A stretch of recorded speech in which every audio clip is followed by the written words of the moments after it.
Holi light TV కార్యక్రమంలోనికి మిమ్మల్ని ప్రేమతో ఆహ్వానిస్తూ ఉన్నాం. ఇప్పుడు మా అక్కగారైన సిస్టర్ మేరీ గోల్డ్ గారు దేవుని వాక్యం అందించబోతూ ఉన్నారు. వీరు 3 సంవత్సరాల ఉపవాసం ఉండి ప్రార్థన చేయడం ద్వారా పరిశుద్ధాత్మతో నింపబడిన వారై ఆత్మ సంబంధమైన వరములు కలిగి ప్రభువుతో మాట్లాడుతూ దర్శనాల ద్వారా కళల ద్వారా ప్రభు సన్నిధిలో గడుపుతూ అనేక మందిని ఆత్మీయంగా సిద్ధపరుస్తూ బలపరుస్తూ ఉన్నారు. వీరు ప్రార్థన చేసి దర్శనాలను కలభావాలను తెలుసుకొని అనేక మందికి తెలియచెప్పి అనేక మంది పట్ల దేవుని యొక్క చిత్తం ఏ విధంగా ఉందో ప్రార్థన ద్వారా వారు తెలుసుకొని అనేక మందితో పంచుకుంటూ అనేక మందిని బలపరుస్తూ దేవుని సన్నిధిలో బహుబలంగా వాడబడుతున్న దైవజనులు. వీరి వాక్యాన్ని ఇప్పుడు విందాం.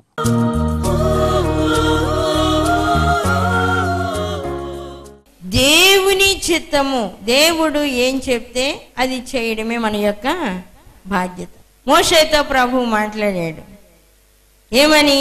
ఐగుప్తు దేశంలో నుండి నా ప్రజలని విడిపించి తీసుకొని రావాలి అని. మోషే ఏదేదో చెప్పాడు, అయినా బలపరిచాడు, పంపించాడు. మోషే ఫరో రాజు దగ్గరికి పంపబడుతూ ఉన్నప్పుడు, ఫరో రాజు దగ్గరికి వెళ్తూ ఉన్నప్పుడు ప్రభు అంటున్న మాట ఏంటంటే, నువ్వు వెళ్ళి ఫరోతో మాట్లాడు, కానీ అతడు ప్రజలను పంపడు. నువ్వు వెళ్ళి మాట్లాడు, కానీ ప్రజలను మాత్రం ఆయన పంపడు. కఠినమైపోద్ది ఆయన హృదయం, కఠినమైపోతుంది, హృదయం కఠినమైపోతుంది. అందుకని మీ ప్రజలను పంపించడు. ఏమవుతుంది అక్కడ? మోషేకి దేవుడు చెప్పిన మాటే ముఖ్యం. ఆయన కఠినమైతే నాకెందుకు, కరిగితే నాకెందుకు, లోబడితే నాకెందుకు, పంపిస్తే నాకెందుకు, పంపించకపోతే నాకెందుకు, నేను చేయవలసిన పని ఏంటి అది నేను చేయాలి. మనకేందంటే ఆడ పని అయిద్దంటేనే పోతాం. ఆడ వాళ్ళు మారతారు, వాళ్ళని నేను మార్చుకుంటాను, ఖచ్చితంగా వాళ్ళు మారు మనసు పొందుతారంటే పోతాం. నువ్వు వెళ్ళి సువార్త ప్రకటించు, అయినా వాళ్ళు మారు మనసు పొందరు, నువ్వు వెళ్ళాల్సిందే అంటే మనం వెళ్తామా? ఏదో నిర్లక్ష్యంగా, ఏదో ఆయన చెప్పాడు కాబట్టి, ఆయన కష్టం పడమన్నాడు కాబట్టి నేను వచ్చా, లేకపోతే నాకేం పని అన్నట్టే ఉంటాం మనం. మోషేలో అలాంటి ఆలోచన లేదు. మోషేలో ఆ విధంగా నిర్లక్ష్య స్వభావం కూడా లేదు. దేవుని మాట వినడం తప్ప మనం ఏం చేయలేం. మనకి ఏం లేదు, మనం ఒక నథింగ్, మనలో ఏం లేదన్నమాట. దేవుని సన్నిధిలో దేవుని చిత్తానుసారంగా నిలబడినప్పుడు, ఆయన మాట ప్రకారము జీవించినప్పుడు, ఆయన ఏది చెప్తే అది చేస్తూ ఉన్నప్పుడు ఆయన చేతిలో మనం ఉంటాం. ఏదైనా మేలుకైనా కీడుకైనా, సంతోషానికైనా దుఃఖానికైనా, వేదనకైనా కలిమికైనా, సంపదకైనా లేమికైనా, దేనికైనా ఆయన చేతిలో ఉంటాం. ఇది ఎందుకు ఇట్లా జరిగింది అనడానికి కూడా వీలు లేదు, వీలు కలగదన్నమాట దేవుని సన్నిధిలో. అందుకే రోమీయులకు రాసిన పత్రికలో వాక్యంలో ఏమని వ్రాయబడుతూ ఉంది అంటే, 9వ అధ్యాయము 15వ వచనం నుండి చూద్దాం. అందుకు మోషేతో ఇలాగూ చెప్పుచున్నాడు, ఎవరిని కరుణింతును వానిని కరుణింతును, ఎవని ఎడల జాలి చూపుదును వాని ఎడల జాలి చూపుదును, కాగా పొందగోరు వాని వలనైనను ప్రయాసపడు వాని వలనైనను కాదు గాని కరుణించు దేవుని వలననే అగును. ఎవరిని కరుణింతునో వారిని కరుణింతును, ఎవని ఎడల జాలి చూపుదునో వాని ఎడల జాలి చూపుదును, కాగా పొందాలని ఆశపడే వారి వలన గాని ప్రయాసపడే వారి వలన గాని ఏమీ జరగదు, గాని కరుణించు దేవుని వలననే అవుతుంది. కరుణించు దేవుని వలననే అవుతుంది. ఆయన నిన్ను కరుణించాలి అంటే కరుణిస్తాడు. ఎంత ప్రార్థన చేసినా నేను వినకూడదు అనుకుంటే వినడు ఆయన. అలా అని మనం ఏం అనలేము, అలాగని ఆయనను నిలదీయలేము, అలాగని ఆయనతో ఏం మాట్లాడలేము, అలాగని వాదించలేము. మోషే అనొచ్చు, ప్రభువా నన్నైతే వెళ్ళమంటున్నావు, నన్ను ఫరో దగ్గరికి వెళ్ళమంటున్నావు, ఆయన మనసు ఎందుకు నువ్వు కఠినం చేస్తున్నావు అనలేదు మోషే. వెళ్ళమంటున్నావా, సరే వెళ్ళిపోతా. అబ్రహాము వెళ్తూ ఉన్నాడు, ఇస్సాకుని తీసుకొని మోరియా దేశంలో ఒక పర్వతం మీదకి దహన బలిగా అర్పించడానికి వెళ్ళమంటే వెళ్ళిపోతున్నాడు. ఇంకంతే, ఇంకేం మాట్లాడడం లేదు. దేవుని సన్నిధిలో మనము నేర్చుకోవాల్సింది ఏంటి అంటే, ప్రభువు ఏది చెప్తే అది చేయడానికి. ప్రభువు ఏది చెప్తే అది చేయడానికి. అది మేలా, అది కీడా, అది సంతోషమా, అది దుఃఖమా, ఏం లేదు. నీవు ఇది చేయంటే చేయడానికి మనము సిద్ధ మనసు కలిగి ఉంటే ఆయన చేతిలో మనం ఉంటాం. ఆయన చేతిలో మనం ఉంటాం. దేవుని యొక్క సన్నిధిలో ఆయన చిత్త ప్రకారం నడిపించబడ్డమే మనము చేయవలసిన పని. ఆయన చిత్త ప్రకారం నిలబడ్డమే మనం చేయవలసిన పని. అంతకు మించి ఏమీ లేదు. యోబు విషయంలో అదే జరుగుతూ ఉంది. యోబు నీతిమంతుడు, యథార్థవర్తనుడు, దేవుని యందు భయభక్తులు కలిగిన వాడు, చెడుతనమును విసర్జించిన వాడైన దేవుడు అతన్ని శోధించాలనుకున్నాడు, ఎవరు ఆపలేరు. శోధనకు అప్పగించాలనుకున్నాడు, ఎవరు ఆపలేరు. సైతాను వచ్చి అతన్ని ఇలా చెయ్యాలా అనగానే సరే చేసి చూడు, అతన్ని ప్రాణాన్ని ముట్టొద్దు, అతన్ని చేతిలో ఉన్నాడు, నీవు ఏదైనా చెయ్యి. యోబు అనుకున్నాడా, నేను ఎంత మంచి భక్తి కలిగిన వాడును, ఏనాడు నేను ఇలాంటి శోధన చూస్తాను అని అనుకోని ఉండడు. నేను ఇలాంటి శోధన చూస్తాను, పుండ్లు లేసేది నేను చూస్తాను, భయంకరమైన బాధ కలిగేది నేను చూస్తాను, నా బిడ్డలందరినీ కోల్పోతానని యోబు ఏనాడు అనుకొని ఉండడు. కానీ అతని జీవితంలో అనుకోనని పరిణామం జరుగుతూ ఉంది. అనుకోనని పరిణామం జరుగుతూ ఉంది. దేవుని సన్నిధిలో, దేవుని చేతిలో మనం ఉన్నప్పుడు మనము ఏదైనా అనుభవించాల్సిందే. అది ఏదైనా సరే ప్రభు హృదయాన్ని చూస్తాడు, మన అంతరంగాన్ని చూస్తాడు. ఆయన చూస్తూ ఉండగా ఒకవేళ నీ మీద కనికరము కలిగితే ఆయన నిన్ను కరుణిస్తాడు. కానీ మనము చెప్పినంత మాత్రాన, మనము ప్రార్థన చేసినంత మాత్రాన, మనము ఏదేదో ప్రయాసపడినంత మాత్రాన ఏమీ కలగదు, ఏమీ కలగదు. అయితే దేవుని మాట వినడము, దేవునికి కనబడేటట్లుగా జాగ్రత్తగా జీవించడం, ఈ రెండు మనం చేయాలి. దేవుని సన్నిధిలో జాగ్రత్తగా ఉన్నట్లుగా, జాగ్రత్తగా దేవునికి విధేయత చూపేటట్లుగా మనం ఉంటే ఆయన ఏం చేస్తే మనకేమవుతుంది, ఏం చేసినా మనకేమవుతుంది, ఏది చేసినా దానికి మనము లోబడుతూ ఉన్నప్పుడు దేవుని చిత్తానుసారంగా అలానే మనం ఉంటాం. ఫరో దగ్గరికి వెళ్ళన్నాడు, కఠినం చేశాడు. మళ్ళీ వెళ్ళన్నాడు, మళ్ళీ కఠినం చేశాడు. మళ్ళీ వెళ్ళన్నాడు, మళ్ళీ కఠినం. ఎందుకు అంటే ఆయన ఉద్దేశం నెరవేర్చుకోవడానికే. ఆయన ఉద్దేశం, దేవుని యొక్క ఉద్దేశం నెరవేర్చబడ్డానికి. ఆయన ఒక సందర్భంలో ఆయన చెప్తేనే మనకు అర్థమవుతుంది, కానీ ఆయన చెప్పకుండా ఉంటే ఆ విషయం మనకు అర్థం కాదు. ఎందుకు ఇలా జరిగిందంటే, ఐగుప్తీయుల ఎదుట నా మహిమను నేను కనపరచడానికి. ఎట్లా కనపరచాలా? 10 తెగుళ్ళు రావాలా, ఆ తెగుళ్ళు మళ్ళీ ప్రార్థన చేస్తే పోవాలా, కఠినమైపోవాలా. ఒక తెగులకే పంపితే దేవుడు ఈ మాత్రమేనా చేసేది అంటారు కదా, ఇంత మాత్రమేనా మీ దేవుడు చేసేది, అందుకే ఒక తెగులు రావాలి, మళ్ళా కఠినమైపోవాలి. ఆ తెగులు గురించి మోషే దేవుణ్ణి అడగాలి, ఆ తెగులు వెళ్ళిపోవాలి, మళ్ళీ ఫరో హృదయం కఠినం అవ్వాలి, మళ్ళీ ఇంకొక తెగులు రావాలి, మళ్ళీ రావాలి, మళ్ళీ రావాలి, మళ్ళీ రావాలి. 10 తెగుళ్ళు. అప్పటికి మాంత్రికుల్ని పిలిచారంట వాళ్ళు. మాంత్రిక విద్యల ద్వారా నువ్వు కూడా ఇట్లా చెయ్యి, నువ్వు కూడా ఇట్లా చెయ్యి అంటే వాళ్ళు కూడా చేశారు. మోషే పాముని చేస్తే వాళ్ళు కూడా పాములు చేశారు. కొన్ని తెగుళ్ళు, 2-3 తెగుళ్ళు ఆ మాంత్రికులు కూడా చేశారు. ఆ మాంత్రికులు కూడా చేయగలిగారు. తర్వాత వాళ్ళు ఏం చేయలేకపోయారు. దేవుని పనులు, దేవుని యొక్క కార్యాలు దేవుడే చేయగలడనే దానికి రుజువు పరుచుకునేదాకా, ఆ కార్యం అక్కడ జరిగేదాకా దేవుడు ఐగుప్తీయుల హృదయాలను కఠినం చేస్తూనే ఉన్నాడు, కఠినం చేస్తూనే ఉన్నాడు. ఫరో హృదయం కఠినం అయిపోతూ ఉంది. ఇంకా కొన్ని తెగుళ్ళు వాళ్ళు ఏం చేయలేకపోయారు, ఇంకా కొన్నిటిని రప్పించలేకపోయారు, ఇంకోళ్ళకి చేత కాలేదు. మాంత్రిక శక్తులతో వాళ్ళు ఇంకా చేయలేకపోయారు. ఆ తరువాత ప్రభువు ఈయన దేవుడు మాత్రమే, నిజమైన దేవుడైన యెహోవా దేవుడు మాత్రమే వీటిని చేయగలడనే ఆలోచనకు వాళ్ళు వచ్చిన తరువాత అప్పుడు ఇశ్రాయేలీయులను అక్కడి నుంచి బయటికి తీసుకొని వచ్చాడు. ప్రతి గృహములో తొలిచూలు బిడ్డ చనిపోయారు. ఎవరు చేయగలరు? మాంత్రికులు చేయగలరా? ఆ మరణ దూత ఎవరి స్వాధీనంలో ఉంటుంది? దేవుని యొక్క స్వాధీనంలో ఉన్న ఆ మరణ దూతను పంపినప్పుడు ప్రతి ఇంటిలోనికి వెళ్ళి మరణ దూత ఒక్కొక్క మనిషిని లేపేసిందనమాట. జ్యేష్ఠ పుత్రులను, ప్రథమంగా పుట్టిన బిడ్డలను, మొదట పుట్టిన బిడ్డలను ఆ మరణ దూత మరణము ద్వారా వాళ్ళని తీసుకుని వెళ్ళిపోతాయి. ప్రతి గృహములో అంగలార్పు.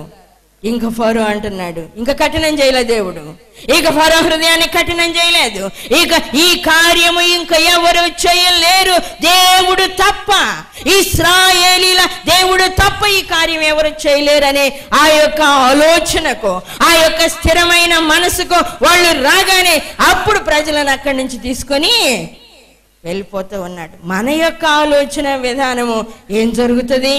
మనం ఏమి చేయగలము? మన వలన ఏమవుతుంది? మనము ఒక మూరడి ఎత్తు పెంచుకోలేము. పొట్టిగా ఉన్న వాళ్ళు రాత్రి అంతా ప్రార్థన చేసి తెల్లారగానే మూరడి ఎత్తు కనబడతారా? తెల్ల జుట్టున్న వాళ్ళు రాత్రి అంతా ప్రార్థన చేసి చేసి నల్లగా మార్చు అంటే నీ తల వెంట్రుకలలో నీవు ఒకదానిని తెల్లగానైనను నల్లగానైనను నీవు చేయలేవు. ప్రభు అంటున్నాడు, నీవు తెల్లగానైనా నల్లగానైనా చేయలేవు. నీ వెంట్రుకలు తెల్లగా అవ్వాలన్నా నల్లగా అవ్వాలన్నా నా స్వాధీనంలో ఉంది. నా తల వెంట్రుకలు కదా, నాయి కదా, నా తల కదా అని నీవు అనుకుంటావేమో. నీ తల వెంట్రుకలు తెల్లగానైనా నల్లగానైనా చేయడానికి కూడా నాకే ఆ అధికారం ఉంది. నేనే చేయగలను, మీరేం చేయలేరు. ఈ శరీరాన్నంతా, ఈ చర్మాన్ని కప్పి లోపలంతా అన్ని పార్ట్లు ఉన్నాయి. ఒక మిషనరీ ఉంది లోపల. ఆ మిషన్ లో ఏది పాడవుతుందో, ఏది బాగుందో అది దేవుని చేతిలో ఉంటుంది, మనకు తెలియదు. పైన చూసుకొని ఈ చర్మం బాగుంది, ఈ శరీరం బాగుంది, నేను బాగున్నాను అనుకుంటే సరిపోదు. లోపల ఏం జరుగుతుంది అనేది దేవుని యొక్క స్వాధీనం, దేవుని స్వాధీనం. మనం ఎంతటి వాళ్ళము? మనమేంటి? మనం ఒక సున్నా, మనం ఒక ఏమీ లేని వారము. దేవుడు అప్పటి నుంచి ఇప్పుడు దాకా ఆయన ఇష్టమే చేసుకుంటున్నాడు, కానీ మన ఇష్టం ఎప్పుడు కూడా నెరవేర్చబడ్డం లేదు. మన ఇష్టం ఎప్పుడు నెరవేర్చబడ్డం లేదు. దేవుడు ఆయన ఇష్టాన్ని ఆయనే చేసుకుంటూ వస్తా ఉన్నాడు. ఆయన ఇష్టాన్ని ఆయన నెరవేరుస్తూ ఉన్నాడు. మన ఇష్టాన్ని ఆయన ఎప్పుడూ చేయలేదు, ఇష్టపడలేదు. ఫరో హృదయాన్ని కఠినం చేశాడు. బాహుబలముతో, చాచిన చేతితో ఇశ్రాయేలీలను బయటికి తీసుకొని వచ్చాడు. ఇశ్రాయేలీలను బయటికి తీసుకొని వచ్చాడు. దేవుని యొక్క బిడ్డలందరి ఆ పట్ల ఆయన చిత్తము ఎలా ఉన్నదో అలానే జరుగుతుంది. సౌలుని త్రోసి వేశాడు ఆయన, అది ఆయన చిత్తము. దావీదును స్థిరపరచవలనని సౌలును త్రోసి వేసి తిని అంటాడు ఆయన. సౌలును త్రోసి వేసింది ఆయనే, త్రోసి వేయడానికి ఆ మనసు కలిగించింది ఆయనే. కాదని చెప్పగలమా? చెప్పలేం. అలాగని దేవుణ్ణి ఏమైనా అడగగలమా? అడగలేం. ఆయన ఇష్టము ఆయన చేసుకుంటున్నాడు. మౌనంగా నిలబడి చూడడం తప్ప మనం ఏమి కూడా చేయలేం. సౌలు హృదయాన్ని అలా మార్చాడు. అమాలేకీలందరితో యుద్ధం చేసి వాళ్ళందరినీ చంపేసి అంటే దేవుని యొక్క మాట వినకుండా ఆ మబ్బు, ఆ పొర కమ్మేటట్లుగా, ఆ ఆలోచన రాకుండా ఉండేటట్లుగా సౌలును అలాంటి మనసుతో దేవుడు నింపితే సౌలు ఏం చేయగలడు? ఏం చేయలేదు. దేవుడు ఆ విధంగా సౌలు హృదయాన్ని మార్చాడు. ఆత్మరూపిగానే వెళ్ళి ఆయన బోధిస్తూ ఉన్నాడు. హృదయాన్ని కఠినం చేయాలన్నా, హృదయాన్ని కరిగించాలన్నా, ప్రార్థన ఆత్మనివ్వాలన్నా, కన్నీటి ప్రార్థన ఇవ్వాలన్నా, కఠిన మనసు రావాలన్నా అది దేవుని చేతిలో ఉంది. నువ్వు ఉదయం నుంచి సాయంత్రం దాకా ప్రార్థనలో కూర్చుంటే నీ కన్నీటి ప్రార్థన రాకపోతే, నీ కన్నీటి ప్రార్థన రాకపోతే అది నువ్వేం చేయగలవు? దేవుడు కరుణిస్తే వస్తుంది, అది దేవుడు కనికరపడితే వస్తుంది, దేవుడు హృదయాన్ని మెత్తన చేస్తే వస్తుంది. మన చేతిలో ఏం లేదు, కానీ మనము తృప్తి చెందుతుంటాం. రోజంతా ప్రార్థన చేసి ప్రార్థన చేయగలిగాం, ఉపవాసం ఉండగలిగాం, మనం ఇది చేయగలిగాం, ఇలా ఉండగలిగామని తృప్తిగా ఉంటాము. కానీ దేవుని దగ్గర నుండి దానికి సంబంధించిన ఆనవాళ్ళు ఏమీ కనబడవు. అందుకే దేవుని యొక్క చిత్త ప్రకారంగా, దేవుని యొక్క మాట ప్రకారంగా, ఆయన సన్నిధిలో ప్రార్థనాత్మ కలిగిన వారముగా ఆయన చిత్తానికి లోబడ్డం తప్ప మనం ఏమీ చేయలేము. ఏమీ చేయడానికి మనకు చేత కాదు. దేవుని సన్నిధిలో దేవుని మాట వినడమే. మోషే విన్నట్టు వినాలి, అబ్రహాము విన్నట్టు వినాలి, ఇస్సాకు యాకోబులు విన్నట్టు వినాలి. ఇశ్రాయేలీలను ప్రపంచంలో ఒక ప్రత్యేకమైన జనాంగముగా ఆయన చూపించాలనుకున్నాడు. ఆయన కోసం ఆ జనాంగాన్ని ఏర్పాటు చేసుకున్నాడు. ఫరో దగ్గరికి వెళ్ళి నువ్వు మాట్లాడు, ఫరో హృదయాన్ని కఠినం చేస్తానని చెప్పి ఆ విధంగా 10 తెగుళ్ళు తెప్పించి ఆ తరువాత ఆ ఫరో హృదయాన్ని మెత్తగా చేసి ఆ ప్రజలను పంపేటట్లుగా చేసి ఆ తరువాత అరణ్యములో వాళ్లను ఆయన కోసం ఉంచుకున్నాడు. ఆయన కోసము దేవుని గురించి నీవు ఆలోచన చేయాలన్నా, దేవుని గురించి ఆలోచన చేసి పరిశోధించి తెలుసుకోవాలన్నా దేవుడు ఆ మనసు ఇయ్యాలి. సొలొమోను రాజు ప్రభుని అడుగుతూ ఉన్నాడు, నాకు జ్ఞానం ఇయ్యని. ఆ జ్ఞానం ఇయ్యని అడిగే మనసు దేవుడిస్తేనే సొలొమోను అడగగలిగాడు. ఆ జ్ఞానం ఇవ్వని అడగడానికి ఆ మనసును దేవుడిస్తేనే సొలొమోను అడిగాడు. కానీ లేకపోతే సొలొమోనుకి ఇదే ఆ ఆలోచన రాదు. ఆ జ్ఞానము దేవుడు ఇవ్వాలి, ఆ ఆలోచన విధానాన్ని దేవుడే ఇవ్వాలి. ప్రజలను తీసుకొచ్చారు అరణ్యంలో. దేవుడే వాళ్ళకు తోడుండి, దేవుడే వాళ్ళకు భోజనం పెట్టి, దేవుడే వాళ్ళకు నీళ్ళిచ్చి, దేవుడే వాళ్ళతో మాట్లాడుతూ, దేవుడే వాళ్ళకు తోడుంటూ, దేవుడే వాళ్ళకన్నీ చేస్తూ, రాత్రి కాలంలో పగల కాలంలో ఏ సమయంలో ఏది ఎలా చేయాలో ఆ విధంగా దేవుడే చేసుకుంటూ అలా వస్తూ ఉన్నాడు. ఎందుకు? దేవుని గురించి వాళ్ళు ఎక్కువగా ఆలోచన చేయడానికి, దేవుని కార్యాలను వాళ్ళు తెలుసుకోవడానికి. ప్రభు అంటూ ఉన్నాడు, ఇదిగో సూచనలతోనూ మహత్కార్యములతోనూ నా బాహుబలమును మీకు చూపాను కదా. సూచనలతో మహత్కార్యములతో. మన్నా ఆహారము మనము వంట చేసి స్టవ్ మీద పెట్టి భోజనం వండితేనే ఉడుకుద్ది, కానీ లేకపోతే భోజనం మనకు రాదు. కానీ దేవుడు వాళ్ళకి స్వయంగా తినడానికి భోజనాన్ని పెట్టాడు, తాగడానికి నీళ్ళు ఇచ్చాడు. ఇదేదో కల కాదు, దర్శనము కాదు, ఏదో భ్రమ కాదు, ఏదో ఆలోచన కాదు, రియల్ గా జరిగిందనమాట. ఇది వాళ్ళకి అన్నం కావాలంటే అన్నం పెట్టాడు, దేవుడే పెట్టాడు అన్నం. నీళ్లు కావాలంటే నీళ్ళు ఇచ్చాడు. చలి పుడుతుంది ప్రభు అంటే రాత్రి మేఘ స్తంభం లాగా ఏ వెచ్చటి దుప్పటి కప్పేశాడు. అయ్యా ఇదిగో మేము ఈ ఎండకు తట్టుకోలేమంటే చల్లని మేఘం ఏసీ పెట్టేశాడు, ఏసీ లాగా వచ్చేసాడు. ప్రభువే వాళ్ళకి తోడుండి, ప్రభు గురించి వాళ్ళకి ఆలోచన చేసే ఆ విధానాన్ని ఇచ్చాడు. సొలొమోను మాట్లాడుతుంటాడు, దేవుని గురించి ఆలోచన చేయడానికి వీలు లేకుండా, దేవుని కార్యాలను గురించి ఆలోచించలేకుండా దేవుడు మనుషులకు ఏమి నియమించాడో తెలుసా? పరమగీతాల్లో ఆయన అంటాడు, సుఖ దుఃఖములను జతపరిచాడంట. దేవుడు సుఖ దుఃఖాలను జతపరిచాడు. ఎందుకు? మనుషులు దేవుని గురించి ఎక్కువగా ఆలోచన చేయకుండా ఉండడానికి. విపరీతంగా ఆలోచనలు చేసి రకరకాల ఆలోచనలతో దేవుణ్ణి భయంకరంగా ఇలా ఎందుకు చేయాలి, అలా ఎందుకు చేయాలి, దేవుడు ఇలా ఉంటే ఎలా ఉండేది, దేవుని కంటే ముందేముంది. చాలా మంది అంటారు దేవుని కంటే ముందేముంటది, ఆ ఆలోచన నీకెందుకు, అసలు ఆ ఆలోచన మనకెందుకు, దేవుడే ఉన్నాడు అంతే. దేవుని కంటే ముందు దేవుడే ఉన్నాడు, దేవుని తర్వాత దేవుడే ఉన్నాడు. అందుకే ఆయన అల్ఫా ఓమేగా అంటాడు, ఆది అంతము నేనే, ఆది అంతము నేనే. నువ్వెవరివి అలాంటి ఆలోచన చేయడానికి? అలాంటి ఆలోచనలు మనకి రాకూడదు. బాగా ప్రార్థన చేసి దేవుని ఆలోచనలు తెచ్చుకొని దేవుని గురించి ఆలోచన చేస్తూ ఉంటాం మంచిగా. ఇక ట్రాక్ మారబోతుందనగానే ఇంట్లో శోధన మొదలవుతుంది. ఇంకా ఎక్కువగా, ఇంకా విపరీతంగా మన ఇష్టానుసారంగా దేవుని గురించి ఆలోచన చేయబోయేసరికి ఇంట్లో శోధన మొదలవుతుంది, ఇంకా అయిపోద్ది అంతటితోటి. ఏం చేస్తాం మనము? ఇంకేం చేయగలం మనము? ప్రభు చేతిలో ఉన్నాం, మన ఇష్టానుసారంగా ఏమీ లేదు. దేవుడు సుఖ దుఃఖాలను జతపరిచాడని సొలొమోను అంటున్నాడు. ఇశ్రాయేలీలు దేవుని గురించే తెలుసుకోవాలని అక్కడ అవకాశం ఇచ్చాడు. 40 సంవత్సరాలు 40 దినాల్లో 40 దినాల్లో చేరవలసిన ఆ యొక్క కణానికి 40 సంవత్సరాలు దేవుడు వాళ్ళతో ఉండి దేవుని గురించే ఆలోచన చేసే మనసుని ఇచ్చి, ఆయన అంటే ఏంటో, ఆయన విధానం ఏంటో, ఆయన పద్ధతి ఏంటో, ఆయన ప్రత్యేకత ఏంటో, ఆయన గొప్పతనం ఏంటో వివరించి వాళ్ళకి చెప్పాడు. అలాంటి ఆలోచన చేసి అలాంటి వివరణ తీసుకోవాలని ఒకవేళ నీకు ఆలోచన వచ్చిన ఈ దినాల్లో నువ్వు చేయలేవు. అది నీకు సాధ్యం కాదు. అది వాళ్ళకి ఇచ్చాడు, వాళ్ళు చేశారు అంతే. ప్రభు అంటున్నాడు, ఎవరిని కరుణింతును వారిని కరుణింతును, ఎవరి ఏడల జాలి పడుదును వారి ఏడల జాలి పడుదును. నీవు ఇశ్రాయేలీలాగా ఉండాలని ప్రయాసపడుతున్నావా? ఉండలేవు.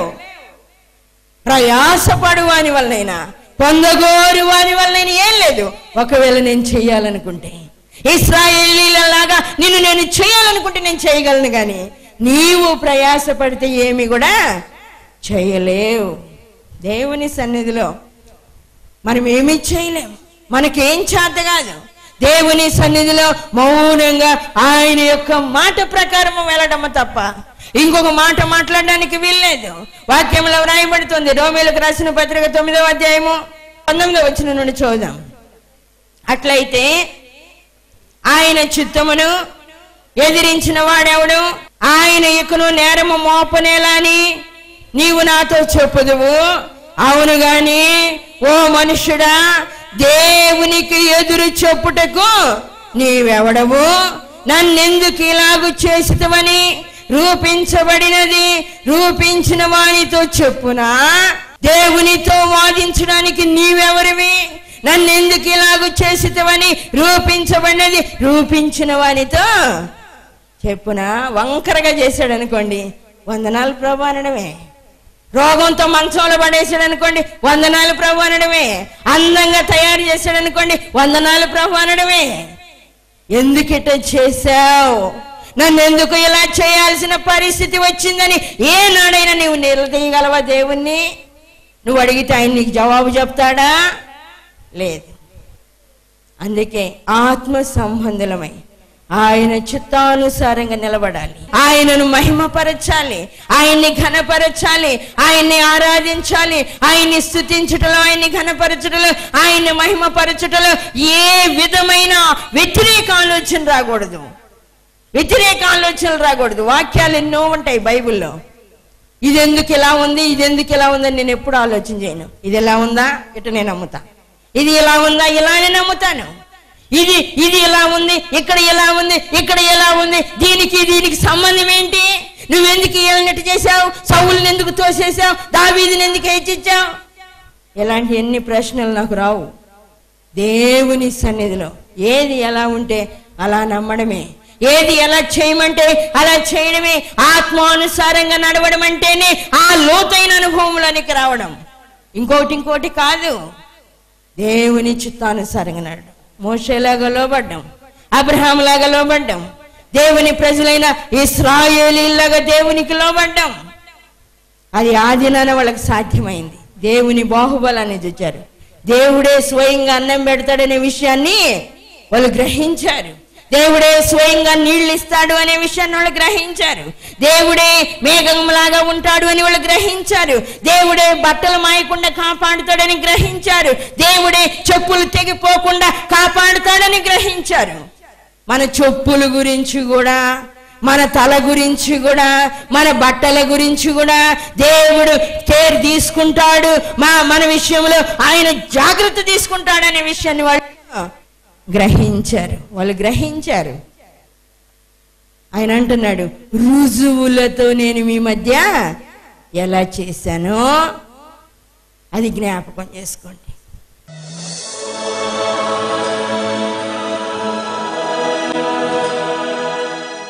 మహాపరిశుద్ధుడు ఒక తండ్రి, సర్వాధికారి అయిన దేవ, సర్వకృపానిధి, పరిశుద్ధుడా మీకు స్తోత్రాలు.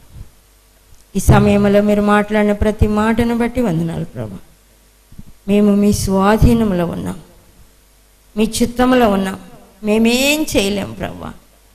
మీరంటూ ఉన్నారు నాయన, మీ వెంట్రుకను ఒకటి తెల్లగానైనను ఒకటి నల్లగానైనను చేయలేరని. అవును ప్రభు, మేము చేయలేము నాయన. మీ మాట విని లోబడ్డాము తప్ప మాకేం లేదని మీరు ఈరోజు తెలియజేశారు. మీకు వందనాలు.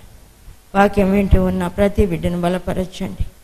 విన్న బిడ్డలకు నైనా హృదయంలో నైనా ప్రభు మీ చిత్తానికి లోబడే మనసు దయచేయండి. ఆత్మరూపిగా వెళ్ళి వాళ్ళకు ప్రకటించినట్లుగా ఈ బిడ్డల హృదయాల్లో ఏ మనస్సు ఉండడం మీ చిత్తమో ఆ మనసు దయచేయండి. యేసయ్య పరిశుద్ధ నామములో అడుగుతున్నాము తండ్రి, ఆమేన్.